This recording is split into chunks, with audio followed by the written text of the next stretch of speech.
There's actual unity about the things that I'm saying, but it's being obscured by politicians who are afraid to say all of these things. There's unanimity about most of this. Okay, and then we'll get to the politicians. Okay, the truth is that Floyd's girlfriend, for example, Floyd's girlfriend came out yesterday and his family pleading for peace, asking for the rioting and the looting to stop, even while Charles Blow is excusing it, even while Don Lemon is excusing it, even while Lester Holt is conflating the violence and the protests. Floyd's family is saying, please stop looting, please stop rioting. This is not what George Floyd was about. Please stop it. You can't fight fire with fire, Everything just burns. And I've seen it all day today. People hate. They're hating. They're mad. And he would not want that. He wouldn't.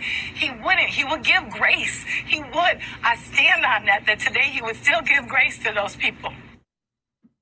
Okay, and you've seen this from police officers too, who are going out of their way. Police officers in areas across the country are going out of their way to demonstrate. No one, who got hurt by police brutality? You know who gets hurt by police brutality among various other targets, aside from people who are actually hurt directly by police brutality.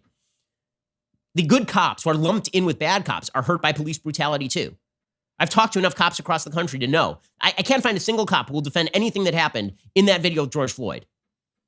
Really, those police officers were fired and one's in jail.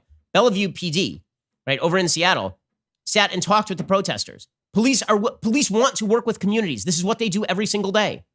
To treat them all in lump, like the media is, as just the arms keepers for a racist society is disgusting and unjustified. Here's a Bellevue PD over in Seattle talking with protesters yesterday.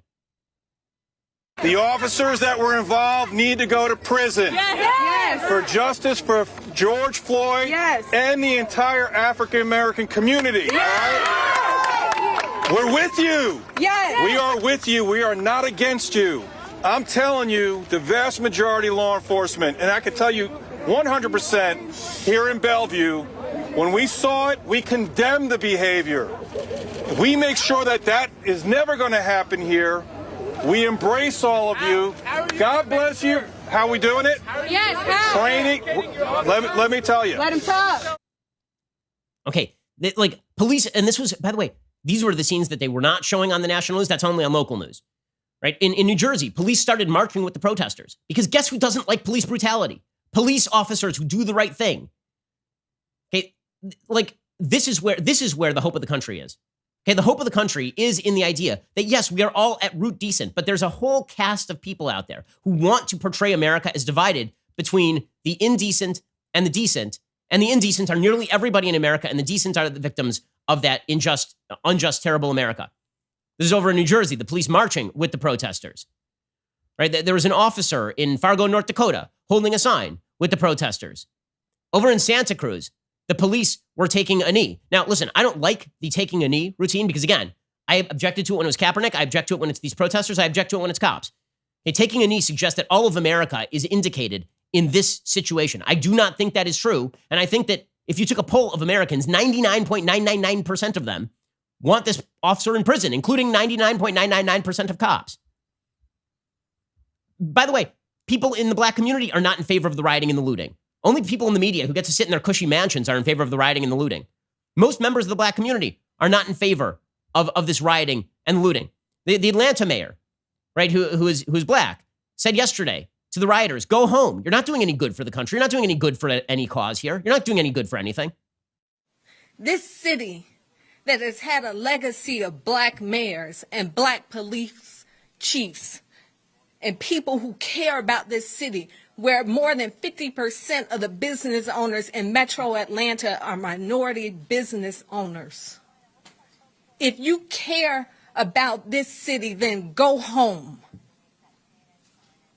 and pray that somebody like Reverend Beasley will come and talk to you and give you some instructions on what a protest should look like and how you effectuate change in America. Good for her. That's Keisha Lance Bottoms, the Atlanta mayor. The St. Paul mayor, who also is black, he said people who burn businesses are not driven by love of community, right? These are local leaders who understand that this is not the right thing to do. Now, we're going to contrast some of this leadership with the leadership that you've seen from white mayors of major cities like Los Angeles and New York, which is absolutely cowardly and pusillanimous.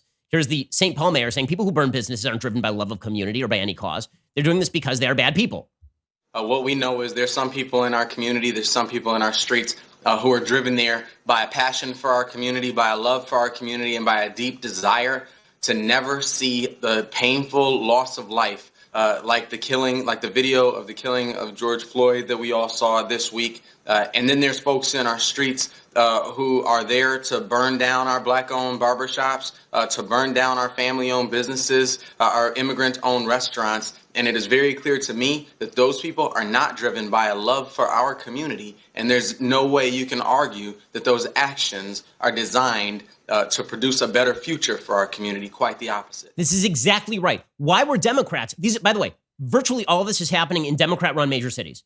Virtually all of it is happening in Democrat-run major cities. And if you're a decent mayor, you understand that law-abiding citizens in your city, black, white, green, brown, Democrat, Republican, need to be protected from people who are committing acts of violence. And you are doing no favors to anybody by allowing this to go on. Facts don't care about your feelings, and it's a fact that The Ben Shapiro Show is the largest conservative podcast in the nation. Be sure to hit the subscribe button to stay up to date on all of our content.